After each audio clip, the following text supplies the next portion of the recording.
அனைவரும் நலமா? இந்த பாட்டு எனக்கு ரொம்ப பிடிக்கும். எங்கள் மாமாவுக்கு ரொம்ப பிடிக்கும் இந்த பாட்டு. அடிக்கடி போட்டு கேட்டுக்கிட்டே இருப்பாங்க. நான் இப்போ அதை பாடுறேன். எப்படி இருக்குன்னு சொல்லுங்கள்.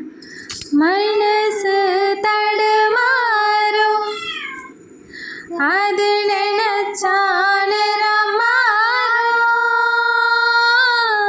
மயக்கம் இருந்தாலும் ஒரு தயக்கம் தடப்போடும் நித்தா நித்தா நினப்பு நெஞ்சு குழி காயம் மாடு ரெண்டு பாத ரெண்டு வண்டி எங்கே சேரும் பொத்தி வச்சா அன்பு இல்ல சொல்லி போட்டா வம்பு இல்ல சொல்லத்தானே